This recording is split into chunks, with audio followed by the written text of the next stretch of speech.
saía, ficava entre a carne e a pele. Aí eu disse a ela, a senhora quer tirar esta bala? Eu lhe ajudo. Tem um médico aí em Cris da Cunha que faz isso em 10 minutos. Não, é uma lembrança que eu tenho de Canudo. Não é para tirar, já disse ao meu povo, se eu morrer antes, não tire. Deus quer levar para a sepultura a bala que eu recebi de Canudo. Quando eu passo a mão, me lembro de Canudo, foi o que ela disse.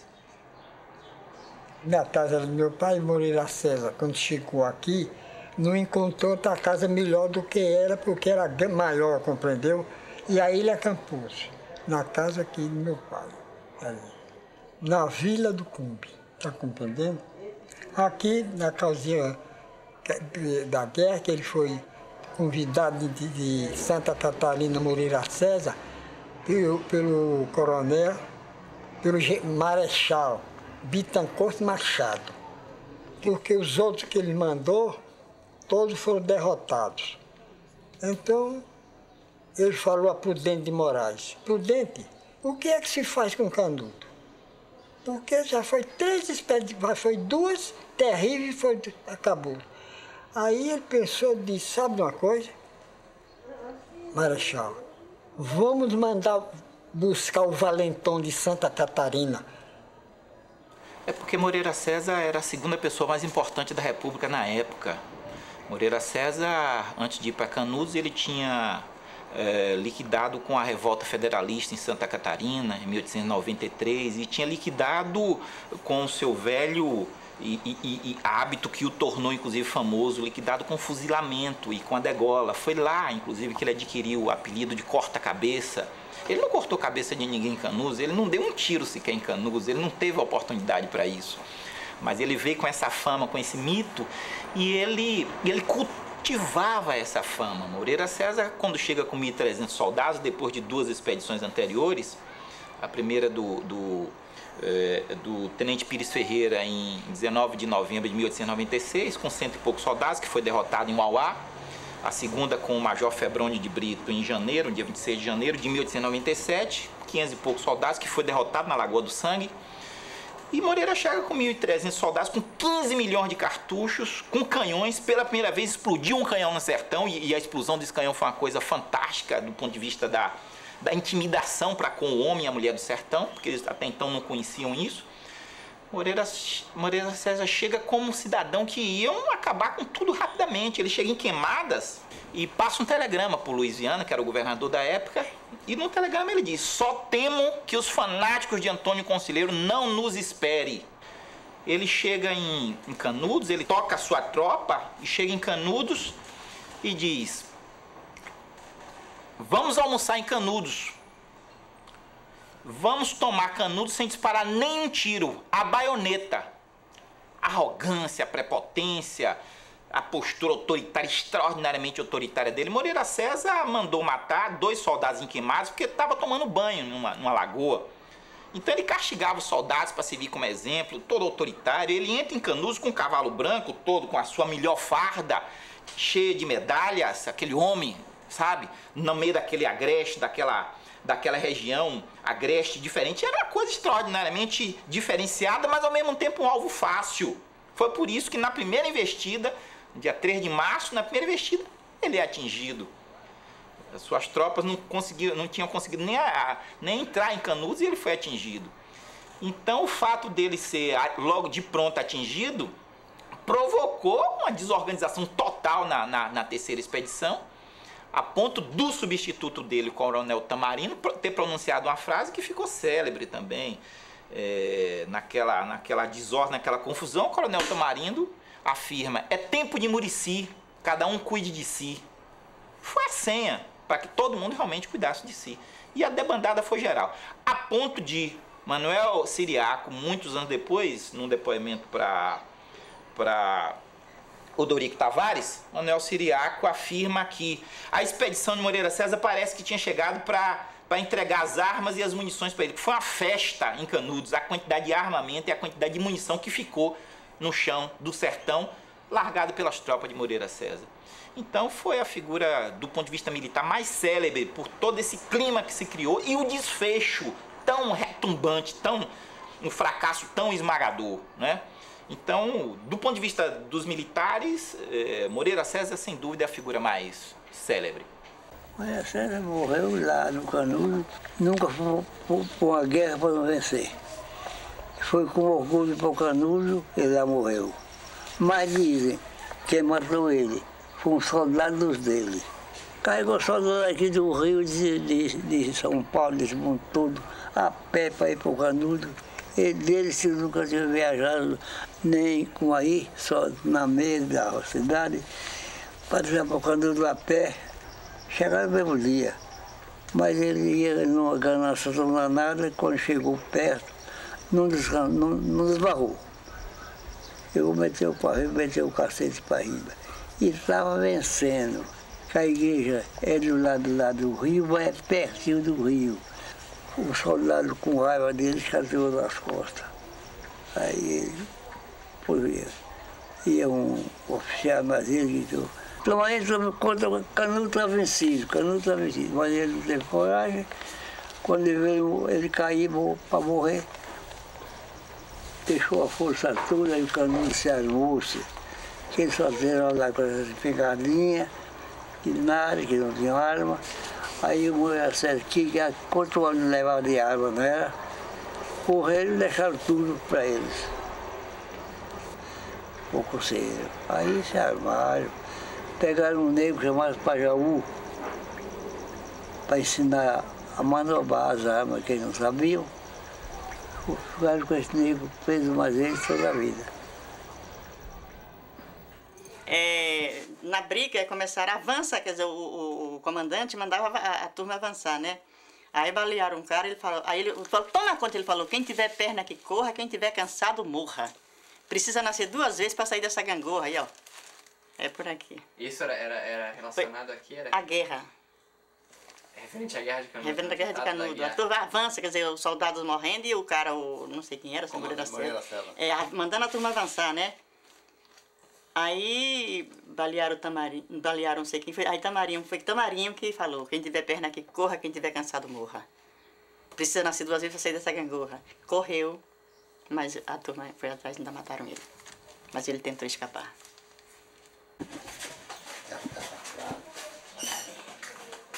Esses são 2, é um casal.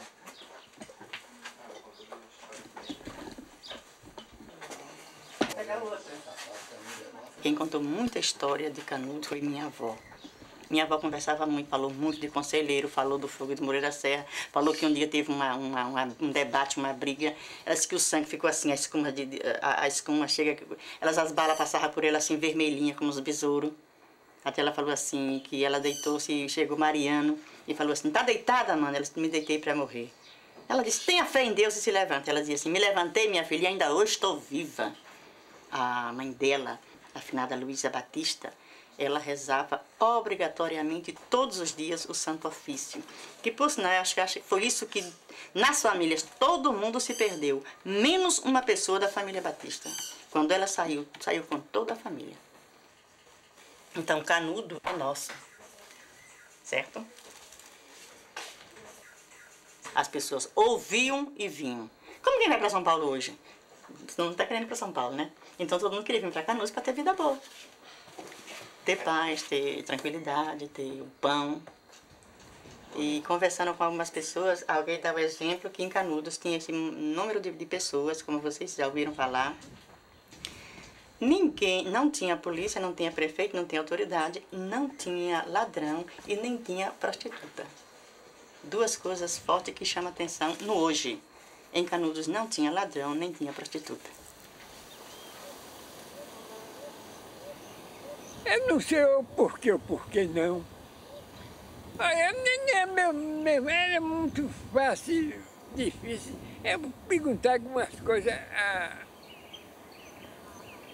a meus avós, a meu pai, a minha mãe mesmo, essas coisas.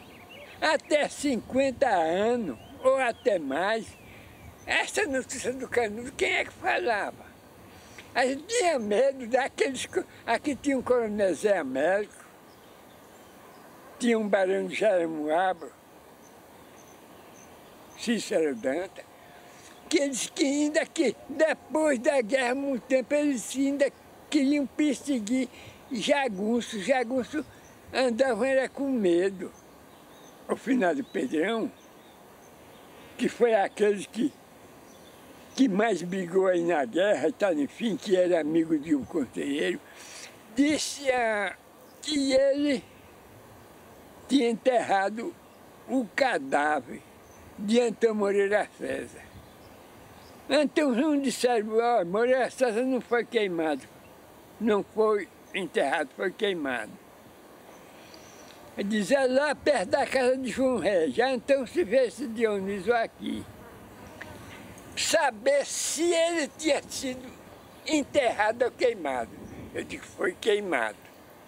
Aí eles fizeram essa obra, que quando completou 100 anos, eles vieram inaugurar a obra.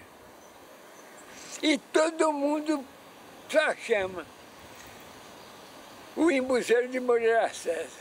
Moreira César foi a terceira, né? Depois dele foi a quarta expedição, que aí já foi mais organizada. Uma expedição que contou com tropas de 17 estados, com 3 generais, dividido em 2 colunas. Uma veio de Sergipe, outra veio de Monte Santo. Se encontraram no final de junho, lá na proximidade de Canudos. Então, essa expedição, no primeiro momento, encontrou dificuldade muito grande, porque ainda era uma situação muito adversa, mas com reforço. O próprio ministro da Guerra, o Marechal Carlos Machado Bittencourt, teve que ir lá para a região, levando 3.000 soldados de reforço. Também teve a brigada do general Girard, que era conhecido como a intrépida brigada Girard, assim, imbatível aquela brigada, mas que chegou em Canudos com o apelido de Mimosa. Mimosa tal, as deserções, houve muitas deserções em Canudos, muitos soldados e oficiais debandaram com medo. Então, a quarta expedição, de uma forma muito lenta, com muito bombardeio, muito penosa, só concluiu suas atividades aí no final de setembro, início de outubro, dia 3 de outubro mais precisamente, dia 5 de outubro. Então, ao todo são 4 expedições, embora a quarta expedição ela teve vários reforços numerosos. O reforço do ministro da Guerra foi 3.000 soldados, né? Então, a Brigada Girard tinha 1.100 soldados. Ao todo, se estima aí que deve ter participado uns 12.000 soldados, que equivalia, na época, a um pouco mais de 50% do efetivo do Exército Nacional. O Exército Brasileiro tinha 24.500 soldados aproximadamente. É uma coisa fabulosa do ponto de vista quantitativo e qualitativo, né? O que demonstra a importância que teve aquele episódio num cenário político, social, nacional, né?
Daí o pau pegou a sair. E outro não, o fogo caminhando para acabar o lugar, aquelas casas ali por fora, mais por fora, eram de enchimento. E os caibos, e as ripas, e outras eram daquelas madeiras que aquele povo pobre, que não podia nem adquirir a teia, nem a ripa, nem o caibo, era aqueles pau brutos. Logo que cortasse e desse para sentar em cima. E eles iam tocando. Quando passavam daquelas casas, eles já jogavam água rádia. Ali, quando acabava de tocar fogo, ficava queimando, muita gente se jogava para cair dentro do fogo, para não dar gosto a eles pegarem. Era só passar aquele ferro, uma troqueira, ali trouxia, a cabeça caía para lá saltando, o corpo caía para lá saltando. Ela disse, não lembra não, foi? Para que eles querem mais meu retrato? Ah, é. Uma vez assim.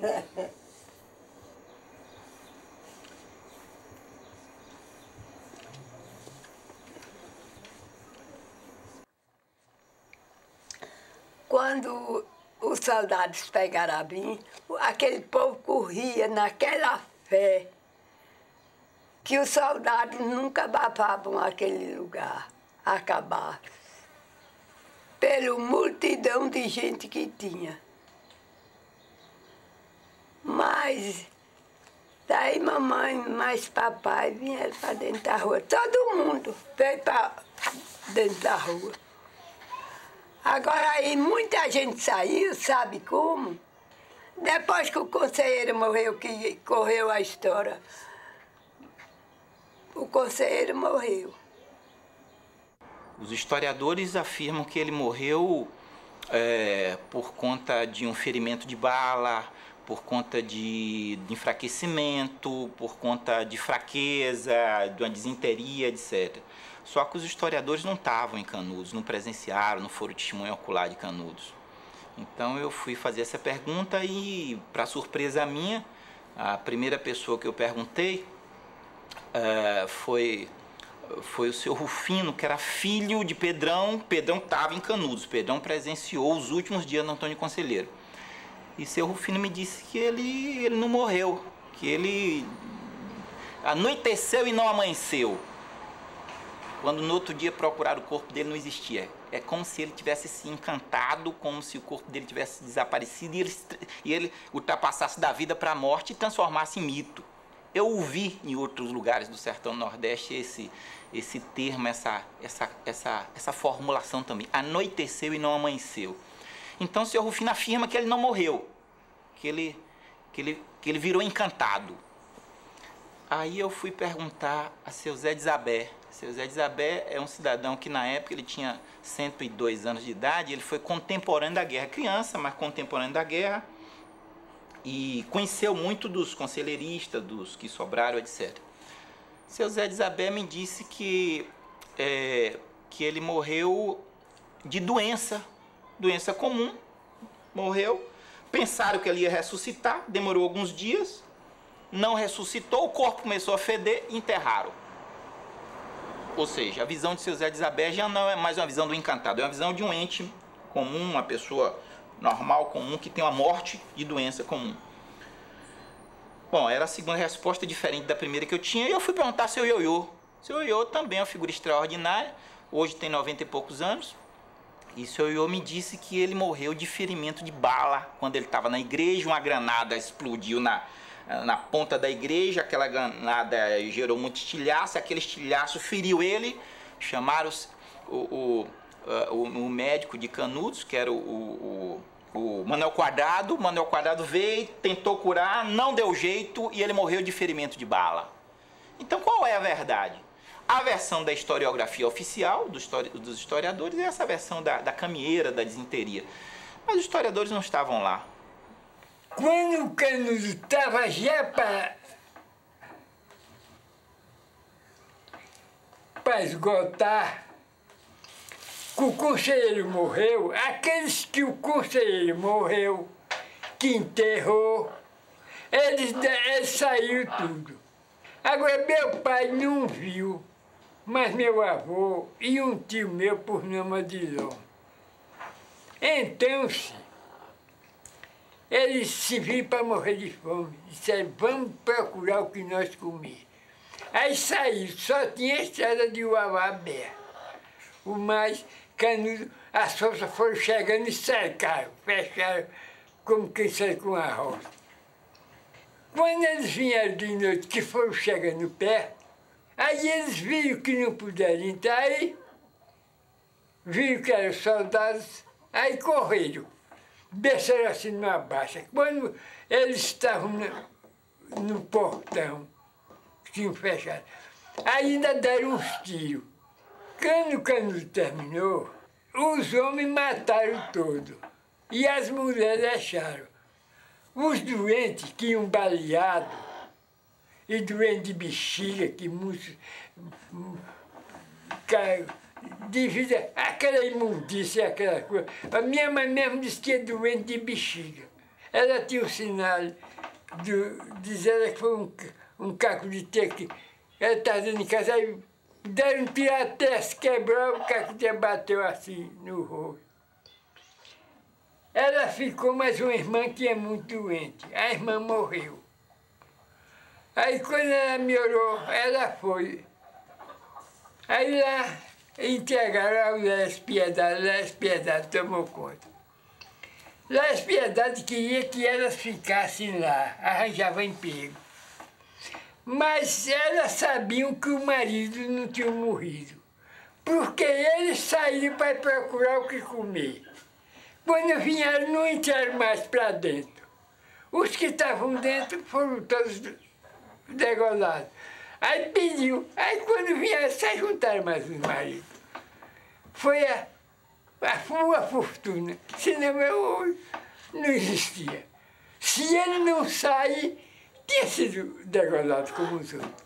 Mas foi uma sorte. Eu acho que eu estou acabando de viajar.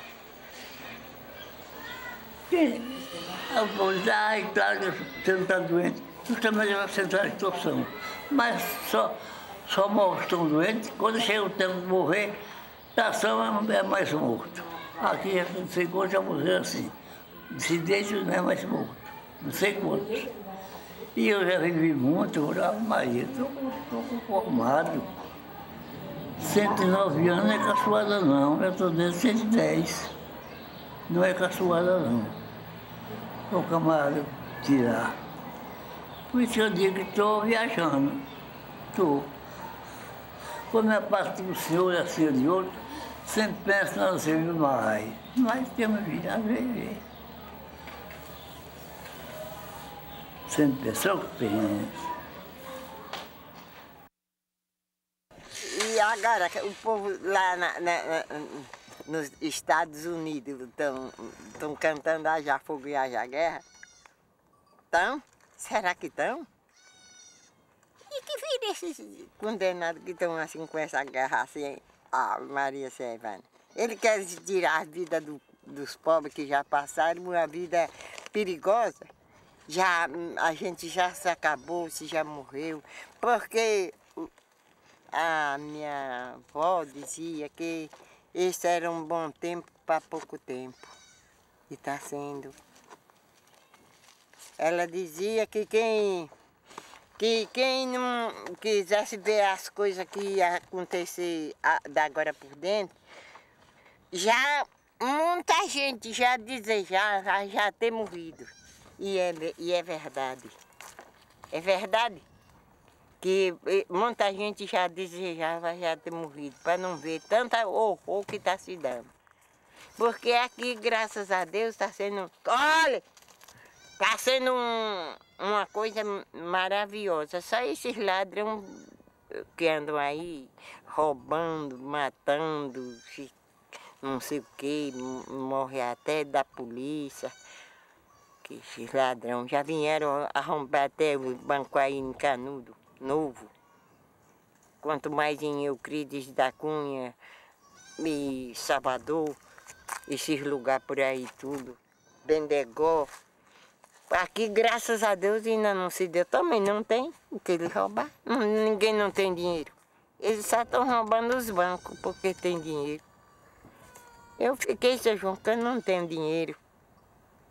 O dinheirinho que eu pego é só para ir alimentando a vida. Olha, porque é a doença.